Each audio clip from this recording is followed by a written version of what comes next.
There is an exact date in your past. You probably do not know what it is, but your body knows. Your nervous system knows. And the entity that designed this system, the one that the Gnostic texts call the Demiurge, also knows. Every 7 years, your pneumatic field is reset, not metaphorically, not symbolically. The field that took you years to build, the spark that you began to nurture, the spiritual progress that cost blood, silence, and sleepless nights, all of it undergoes an erasure. And the cruelest part is that you wake up on the other side thinking it was just natural growth, a new phase, a healthy evolution. You look at yourself in the mirror and think, I changed for the better. But what happened was exactly what was programmed to happen. And in the next 30 minutes, I am going to show you where the proof is, who designed this mechanism, why it exists, and, more importantly, how certain individuals throughout history managed to break the cycle. Not through mystical rituals or secrets of secret societies, but through a precise understanding of how the pneumatic field works and how to anchor it against the erasure. This knowledge existed, it was preserved, and it was hidden for reasons that will make sense in the next few minutes. Start by paying attention to your own history. Think of the person you were 7 years ago. Not what you knew, not what you achieved, but who you were. The values you defended, the people you needed, what moved you, what scared you, what you considered sacred and what you considered superfluous. Now compare that to who you are today. In most cases, the difference is so vast that it feels as though you are describing another person. And I am not talking about normal maturity. I am talking about a profound rupture. As if there were an invisible border between one you and another you, and this border fell exactly on a multiple of 7. If you are under 30, try to remember 7 and 14, 14 and 21. Something shifted at those borders that does not seem explained by external circumstances alone. If you are over 35, think of 28 and 35. 35 and 42, you probably recognize a different quality in those transitions, as if it were not just that life changed, but that you ceased to be who you were in a way that sometimes hurts to acknowledge. This is no coincidence. This is not numerology. It is biology. It is cosmology. And it is intentional engineering. Science arrived at this discovery through the front door, through cell biology.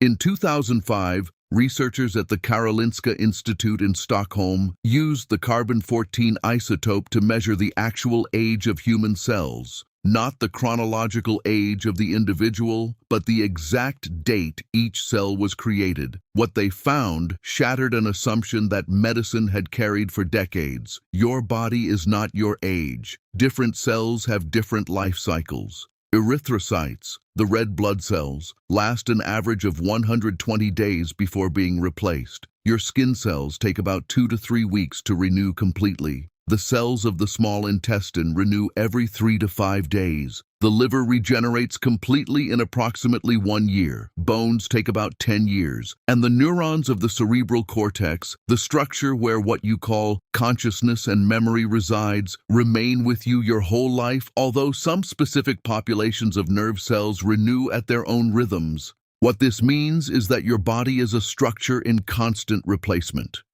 At some point between 7 and 10 years, practically all the matter in your organism has been exchanged for new matter.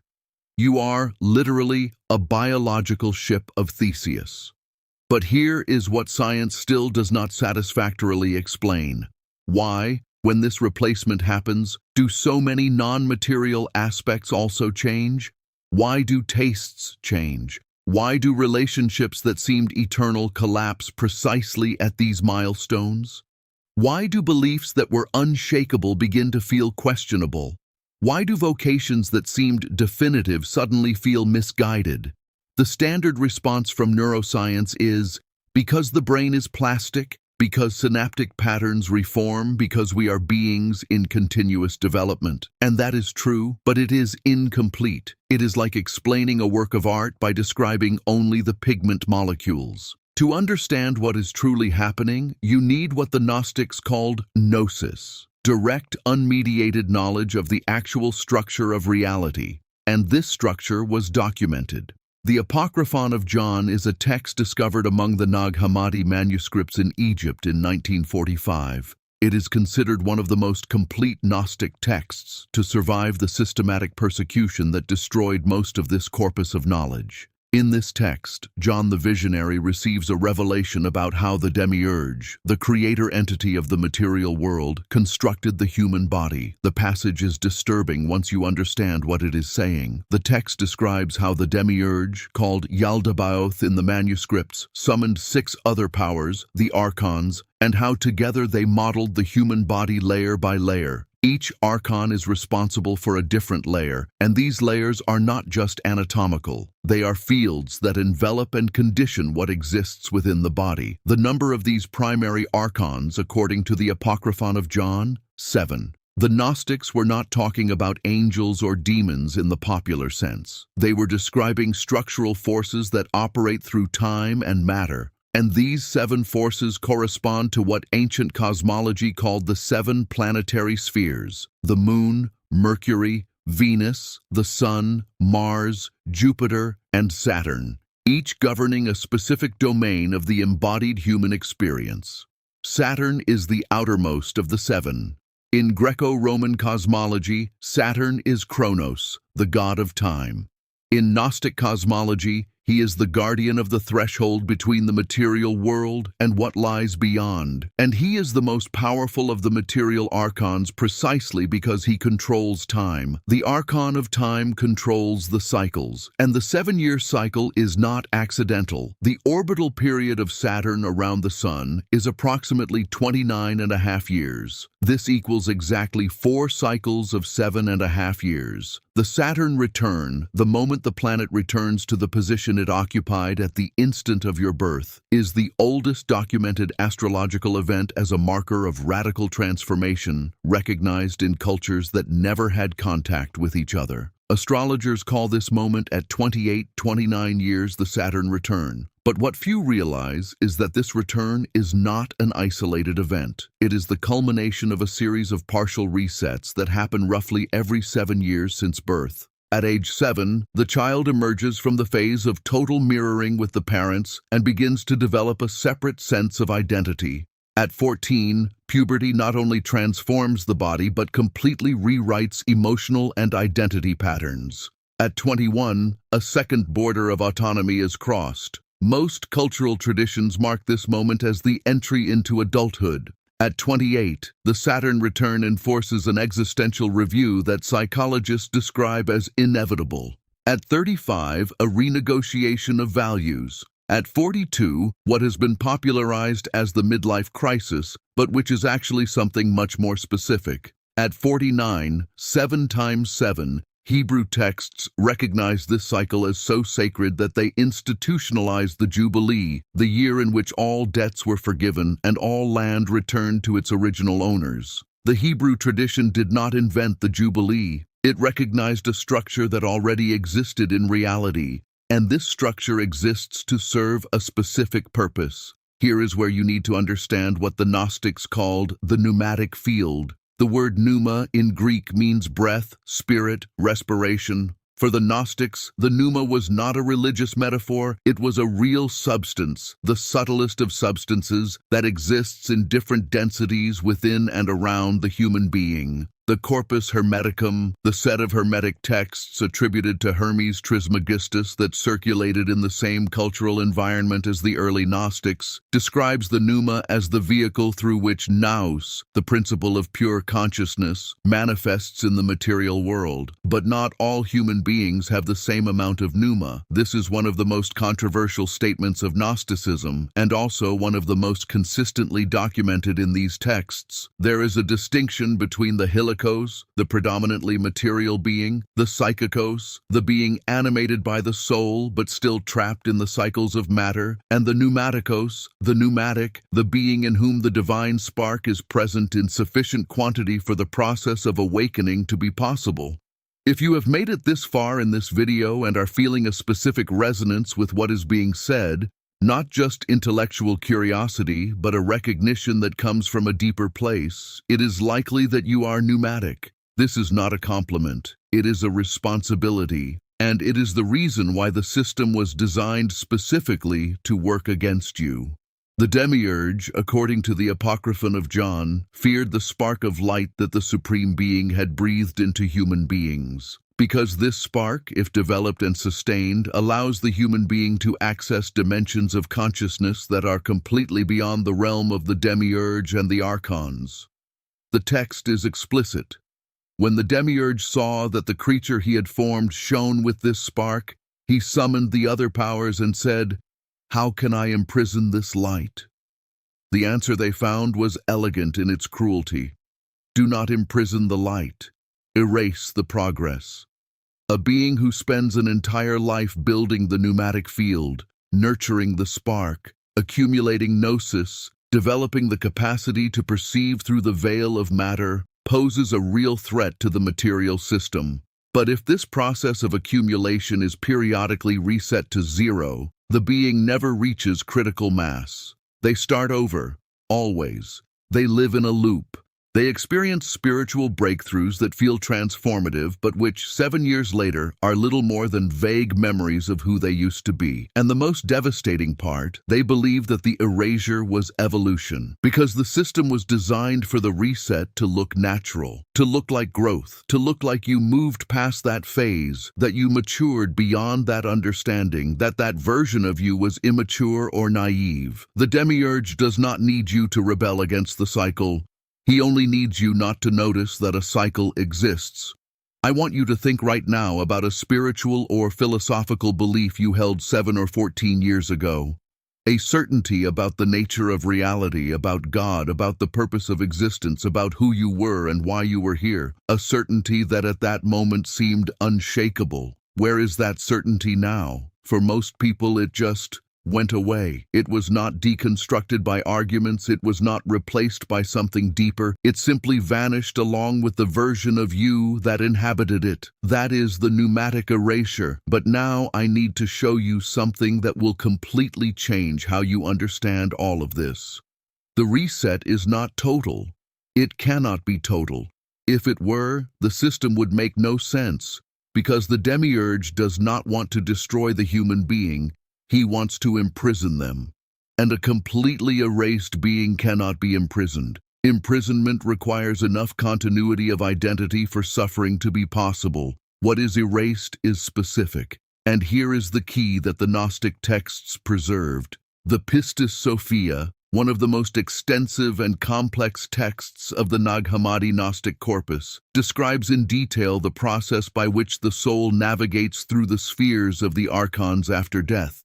Each sphere has the capacity to extract certain qualities from the soul in transit. The sphere of Mars extracts impulsiveness and the aggressive drive. The sphere of Venus extracts desire. The sphere of Saturn, the last one, the outermost, extracts what the text calls destining, the orientation of the being toward what lies beyond matter. But the Pistis Sophia also describes what the spheres cannot extract. What cannot be extracted is what was imprinted directly onto the pneuma, not onto the psyche, not onto the emotional body, but onto the pneuma itself. And the pneuma can only be imprinted by gnosis, by direct experience of what lies beyond matter. This means that there is a fundamental difference between two types of spiritual development.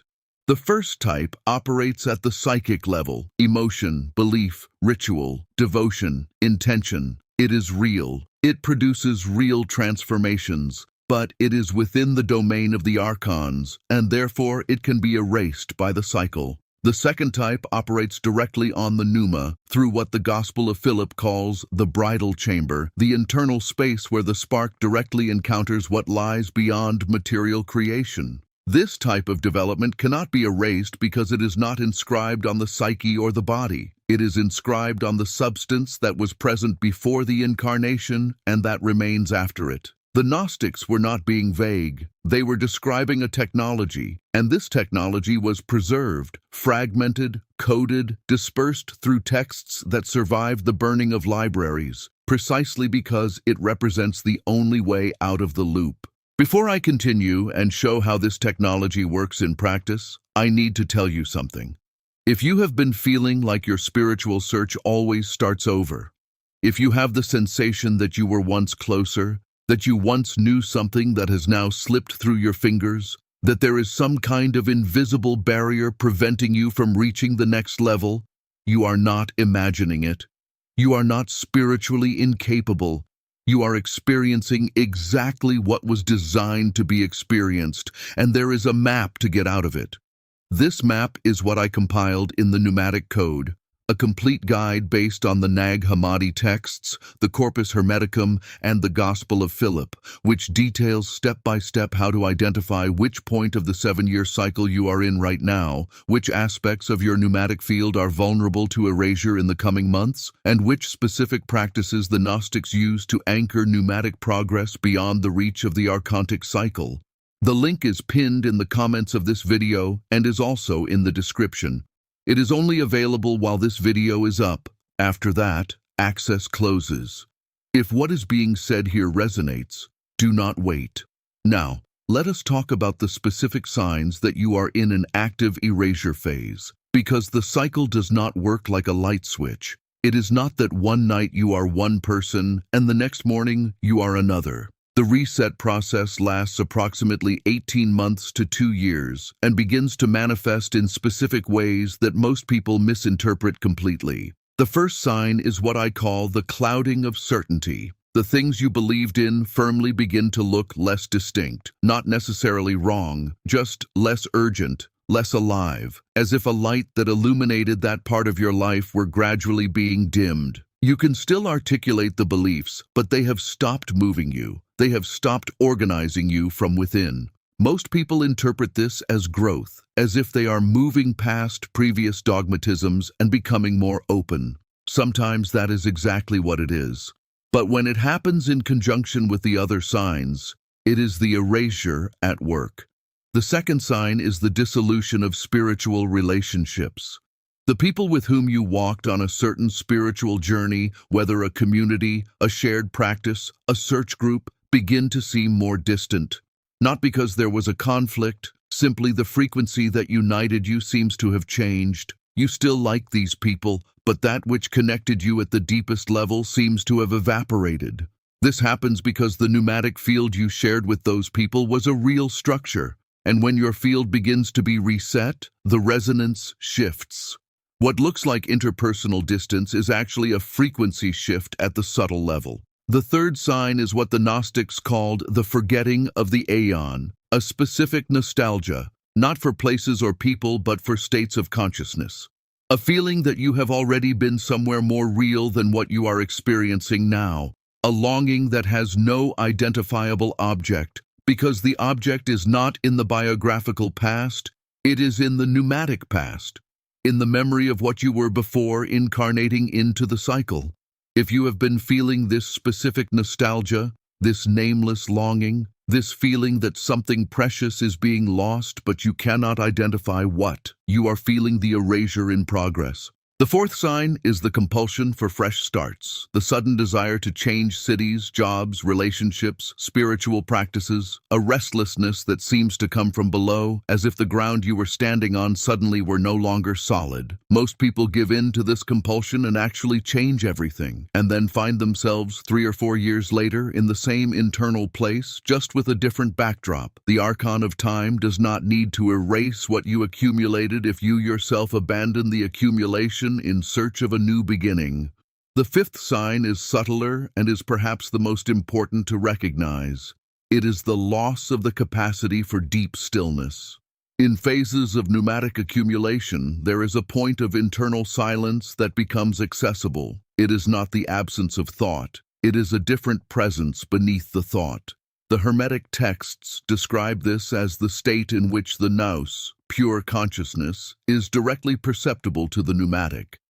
It is an unmistakable quality of experience for anyone who has known it.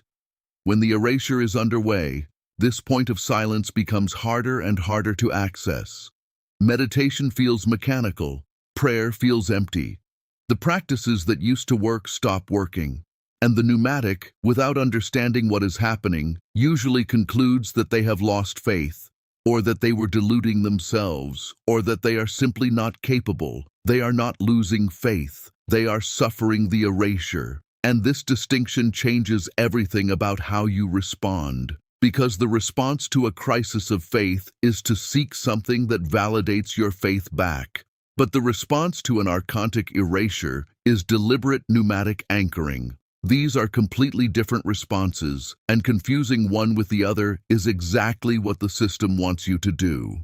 Now I am going to show you what pneumatic anchoring really is.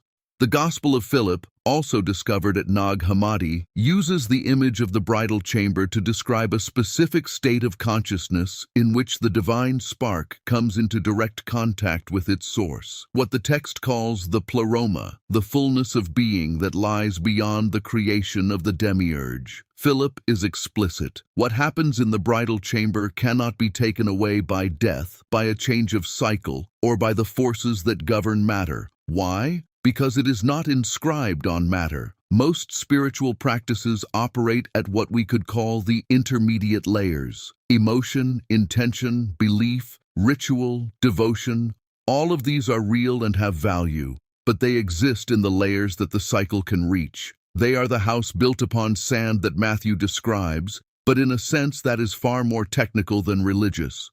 Pneumatic anchoring operates in a different layer. It does not begin with practice. It begins with recognition. The first movement of pneumatic anchoring is what the Corpus Hermeticum calls anagnorisis, the recognition of oneself. Not psychological self-knowledge, not the analysis of your emotions or behavior patterns, but the recognition of the spark in itself. The moment when the part of you that is pneuma recognizes that it is pneuma. This recognition cannot be taught directly. It can be pointed to. The Corpus Hermeticum describes Hermes pointing it out to Tat, his disciple, and Tat experiencing the recognition as something that had always been there, not as something new that was acquired. And here is what the Gnostics discovered that has immediate practical importance. The recognition needs to be inscribed, a mystical experience, a vision, a moment of expanded consciousness that is pneumatic in its nature. But if it is not inscribed, it remains in the psychic field as the memory of an experience, not as an impression on the pneuma itself. And psychic memory is erasable. The pneumatic impression is not.